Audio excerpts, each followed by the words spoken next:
Fala pessoal, tudo bem? Eu sou Rodrigo Magalhães, professor de Geografia aqui do AZ Rio, e estou aqui para a gente conversar sobre o assunto do momento, claro, a guerra da Ucrânia. Vocês devem estar acompanhando a partir de reportagens, de notícias, de textos, a quantidade de informações que tem saído sobre esse tema, e claro, faz parte da nossa vida, vai nos impactar de algumas formas, inclusive aqui no Brasil, e vai estar presente, obviamente, nos principais vestibulares do Brasil. Então é bom que a gente esteja de olho e que a gente entenda o contexto que nos levou até aqui. Em primeiro lugar, eu queria destacar dois pontos com vocês. Bom, o primeiro ponto é que a gente tem que ter muito cuidado em todas as matérias, em todas as notícias que a gente lê, que coloca esse conflito naquele prisma mocinho contra bandido. É muito fácil, é muito sedutor, é um discurso que, talvez simplista demais, não explica pra gente exatamente o que está acontecendo. Nas relações internacionais, na ciência política, mocinho, bandido, herói, vilão, eles não entram na análise. A gente tem que analisar de forma profunda, entender o contexto, entender exatamente o que está acontecendo. Então qual é o interesse dos Estados Unidos, qual é o interesse da Europa, o interesse da Ucrânia e da Rússia. Na geopolítica, os países eles atuam diante, obviamente, dos seus interesses. E um outro ponto é que a gente está falando de um conflito que não aconteceu do dia para a noite, ele não é espontâneo, ele tem uma história por trás dele. E essa história, se a gente for lá atrás, a gente pode chegar na Idade Média. Porque na formação dos reinos, e um deles, o Rus-Kiev, a gente está falando de algo que é uma história que se cruza entre Rússia e Ucrânia. Há um debate de fato, na formação da nação russa e da formação ucraniana, que tem origens muito próximas. Na verdade, se a gente analisar lá atrás, a formação do povo russo, do povo ucraniano, eles estão acontecendo mais ou menos no mesmo local, a partir desse reino de Rus-Kiev, que é exatamente ali no ponto entre a Rússia, a Ucrânia e Belarus, como antigamente a gente chamava de Bielorrússia. Então, de fato, esse debate está no mito fundador desses países. Essa história, ela se cruzou em vários momentos. Não sei se vocês chegaram a ver, mas o Putin, num dos seus discursos, claro, parte da sua narrativa, chegou a dizer que a Ucrânia nem existiria, que seria então tudo Rússia. De fato, muitos momentos nós temos essa história se cruzando, essa história de maneira muito similar. Ucranianos e russos, então, são de fato muito próximos. Mas, sendo mais objetivo no nosso problema, a gente pode pensar no período da Guerra Fria. Ucrânia foi uma das repúblicas soviéticas que fez parte, então, da União Soviética. Se a gente olhar para a Ucrânia, desde 22, ela faz parte do território soviético e por isso, inclusive, você entende por que tem tantos russos dentro da Ucrânia. Se você perceber no mapa, o leste da Ucrânia, ele tem maioria de russos ou descendentes de russos. Então, a gente está falando de algo que era unificado, que de fato fazia parte da mesma estrutura política. E vamos lembrar, quando a gente está falando de Guerra Fria, que dentro desse contexto de rivalidade entre Estados Unidos e União Soviética, foi criada a OTAN. E o que a OTAN tem a ver com a nossa história? Lembra que a OTAN ela foi criada como uma aliança militar lá em 49, com o objetivo de defender os países capitalistas de um possível avanço socialista, de um possível confronto dentro desse período. Então, significa como uma aliança militar que se um país capitalista ali da Europa Ocidental, por exemplo, fosse atacado, a aliança toda participaria, ou seja, você teria uma defesa conjunta. Ao mesmo tempo, foi criado o Pacto de Varsóvia para o lado soviético para defender os seus países aliados ali do leste europeu, os países socialistas. Bom, essas estruturas, essas alianças militares, de fato, elas nunca foram utilizadas diretamente, até porque a guerra ela foi fria, não houve um confronto direto entre as duas superpotências, mas o ponto é, quando acaba a Guerra Fria, vocês lembram, o Pacto de Varsóvia deixa de existir, mas a OTAN não. E aí é um dos pontos mais sensíveis do debate que a gente tem hoje. A OTAN não só continuou existindo, como ela passou por um processo de expansão nos anos 90 e nos anos 2000. E é esse contexto que é importante a gente entender. Bom, por um lado, é interessante observar que os Estados Unidos, através do seu presidente da época, o George Bush, o pai do George W. Bush, ele tinha prometido que a OTAN ela não passaria por um processo de expansão. Mas não foi isso que aconteceu. Nos anos 90, a gente vê os Estados Unidos no auge dessa unipolaridade que existia naquele momento, até porque com a União Soviética se desmembrando e a Rússia nos anos 90 passando por uma grave crise econômica, a gente olha para os anos 90 como os Estados Unidos, como o grande agente geopolítico do mundo. E os Estados Unidos, surfando nessa unipolaridade, vão incentivar a expansão da OTAN. A OTAN, então, passa a chegar no leste europeu. Então, vários países do leste europeu, como a Hungria, como a Polônia, como a Romênia, passam a fazer parte dessa aliança. Claro, isso desagrada a Rússia, mas a Rússia não tem força naquele momento para negociar ou para barrar essa expansão. Então, com a expansão da OTAN, essa aliança militar, que tem uma influência muito forte dos Estados Unidos, ganha corpo em toda a Europa. Pessoal, a Rússia sempre esteve contrário a essa expansão. Até porque a gente está falando de bases militares, inclusive dos Estados Unidos, chegando cada vez mais próximo da Rússia.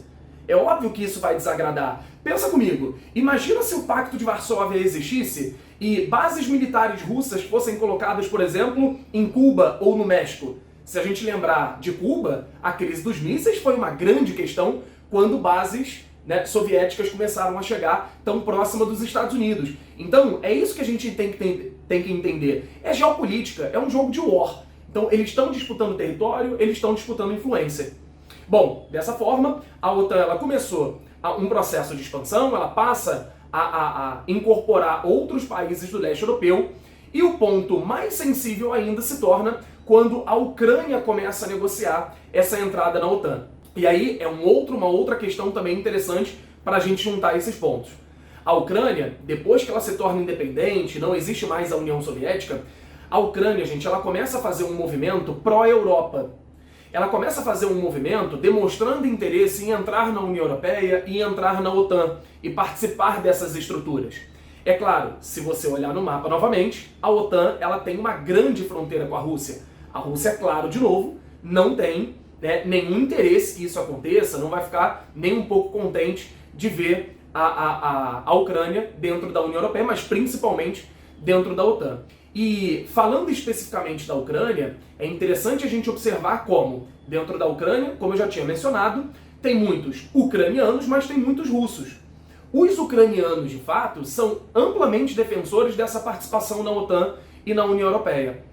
Claro que a população do leste do país, russos e descendentes de russos, defendem uma articulação maior com a Rússia, negócios, acordos econômicos, mas com os russos. Então, esse é um ponto também sensível, um ponto de amplo debate dentro da Ucrânia, se de fato vai acontecer essa aproximação com a Europa, se não vai. E dentro de todo esse contexto que a gente está falando, vocês devem lembrar que em 2014 nós já tivemos uma grande questão dentro do país. Em 2014 nós vivemos uma crise também ali, que foi inclusive, gerou inclusive como consequência a ocupação da Crimeia, daquela ilha ali no sul da Ucrânia, pelos russos. O que aconteceu ali e tem a ver com tudo isso que a gente está falando? O que aconteceu foi que o parlamento ucraniano estava negociando um acordo com a União Europeia. Não era para fazer parte da União Europeia, mas era um acordo para facilitar o comércio. O acordo com a União Europeia era visto como algo que salvaria a economia ucraniana. A Ucrânia, comparada a um contexto da Europa, é um país pobre. Então, fazer parte da União Europeia era visto como algo de salvação da pátria ali. Enquanto os ucranianos, o Congresso, negociava essa entrada, aliás, esse acordo comercial com a União Europeia, a Rússia começou a fazer pressão. A Rússia não queria que isso acontecesse. O então presidente da época, o Yanukovych, ele desistiu desse acordo, ou seja, ele não ratificou esse acordo. Quando ele não ratifica o acordo comercial com a União Europeia, a população vai para as ruas e começa uma ampla manifestação. Essas manifestações, já fica aqui uma dica. Se você entrar lá na Netflix, você vai encontrar um documentário chamado Winter on Fire. Ou seja, a gente está falando de um documentário que cobre toda essa manifestação, essa ida das pessoas às ruas, que começa com estudantes, a galera vai indo dia após dia, mas com a repressão da polícia, ao invés de dispersar essa manifestação só cresce e ela dura meses. Ela dura ali o período de dezembro, janeiro, fevereiro, justamente no inverno ucraniano. A galera acampada, confrontos policiais, muitos mortos inclusive, mas com uma manifestação muito pesada com os ucranianos pedindo esse acordo, então, com a União Europeia na época. Quando o presidente ele não assina, as manifestações crescem, ele é derrubado, inclusive, ele renuncia, por uma grande pressão popular, e a próxima eleição que acontece dentro da Ucrânia, que elege um cara chamado Poroshenko, esse cara coloca para frente, o então presidente, coloca para frente esse acordo e então a Ucrânia assina o tal acordo de cooperação econômica com a União Europeia. Bom, para mostrar que a Rússia estava extremamente descontente com isso, qual é a consequência? A Rússia, ela começa a incentivar movimentos separatistas no leste da Ucrânia. Leste da Ucrânia, como a gente já falou, que tem russos, descendentes de russos, uma galera que começa inclusive a pegar em armas por um separatismo. Eles não se sentem exatamente ucranianos, eles não têm o mesmo projeto de país que o restante dos ucranianos tem. Então começa um movimento separatista, apoiado inclusive pela Rússia, e junto a isso a gente tem a ocupação da Crimeia. Lembra que a Crimeia é aquela ilha, houve um referendo, claro que o governo ucraniano considerou ilegal, mas quando a Rússia vê o resultado do referendo e a maioria da população vota por ficar com a Rússia, ou seja, por permanecer com a Rússia vai lá, coloca suas tropas e passa então a ocupar a Crimeia. Nessa época, pessoal, em 2014, muitas questões caíram nos vestibulares sobre isso, falando sobre algumas sanções, mas inclusive sanções bem menores do que a gente tem visto nesse conflito atual. O fato é que ficou muito claro que essa relação com a Europa desagradaria os russos e houve uma reação, inclusive, já naquele momento. Pessoal, desde 2015 há um movimento separatista no leste da Ucrânia. Inclusive, em determinado momento, essas milícias pró-Rússia chegaram a dominar essa área numa região chamada de Donbass, onde ficam duas províncias importantes. A província de Donetsk, para quem acompanha futebol, inclusive tem até um time de futebol importante lá, o Shakhtar Donetsk, e onde fica a província de Luhansk. Essas duas províncias são províncias separatistas, que se você está acompanhando aí o passo a passo do conflito atual, você já deve ter visto que inclusive o Putin reconheceu, o Putin agora olha para essas duas províncias como províncias independentes. Ele reconhece a independência de Luhansk e Donetsk. Ou seja, para a Rússia, eles não fazem mais parte da Ucrânia. São províncias independentes, até porque hoje o governo ucraniano não consegue nem chegar mais nessas áreas. São áreas controladas por milícias pró-Rússia. Então, essa relação já foi muito forte, mas não parou por aí. Os anos que se sucederam, 2017, 2018, 2019, a Ucrânia continuou negociando, e agora não um acordo com a União Europeia, mas continuou negociando a entrada na OTAN. A entrada na OTAN para a Rússia é algo mais problemático ainda, porque a gente está falando de bases militares. Aí a gente está falando de geopolítica pura, a gente está falando de interesse, a gente está falando de influência. Então, bases militares dos Estados Unidos, por exemplo, estariam na fronteira com a Rússia. Se a Ucrânia faz parte da OTAN, tá ali, tem uma grande fronteira. E o Putin, ele se posicionou e ele falou, não vou aceitar a OTAN com as bases militares aqui na minha fronteira. Isso me prejudica, isso me ameaça, na minha fronteira isso pode gerar instabilidade, então isso de jeito nenhum pode acontecer. Claro que muitas negociações foram tentadas, e aí aquela negociação de não faz isso, eu abro mão daqui e tal, só que a gente viu que o Putin está com uma posição bastante firme em relação à Ucrânia.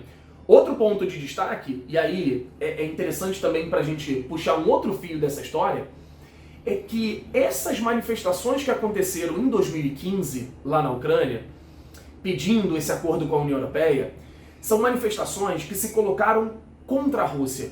Um sentimento anti-Rússia cresceu dentro da Ucrânia. Então as rivalidades se tornaram ainda maiores, inclusive depois que esses movimentos separatistas do leste do país começam a acontecer. Esse movimento anti-Rússia é um movimento que desperta um movimento nacionalista muito forte dentro da Ucrânia. E isso tem despertado um debate bastante grande porque o nacionalismo cresceu. O nacionalismo com exaltação da bandeira, dos valores, de todos esses símbolos nacionais dentro da Ucrânia, mas que acabou gerando também um movimento de extrema-direita dentro do país que hoje tem uma associação neofascista ou neonazista, como a gente tem visto dentro da Ucrânia. Existe um batalhão, por exemplo, uma milícia armada dentro da Ucrânia, que é o batalhão Azov, que se tornou famoso por ser um batalhão abertamente, um batalhão que se assume neonazista e que é fruto desse nacionalismo exagerado que capturou uma parte da população ucraniana E nessa parte da população ucraniana há todo um discurso, né, nacional muito forte, um discurso nacionalista que faz com que a exaltação desses símbolos, né, ultrapasse até a fronteira do razoável ali e capture algumas pessoas com ideias até neonazistas, como a gente tem falado. Então, de fato, há uma rivalidade muito grande, há um sentimento anti-Rússia dentro da Ucrânia, mas ao mesmo tempo com muitos russos no leste do país.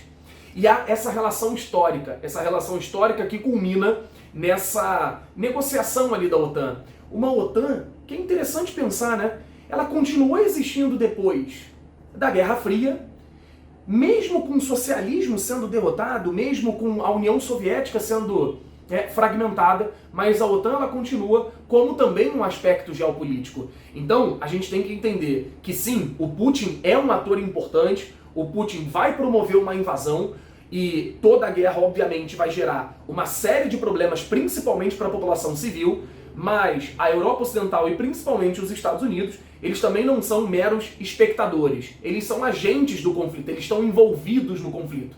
Por isso que é interessante a gente analisar. É claro que a gente pode fazer o nosso juízo, é claro que a gente pode ter a nossa opinião de base moral, mas fujam dessa relação mocinho bandido, herói e vilão.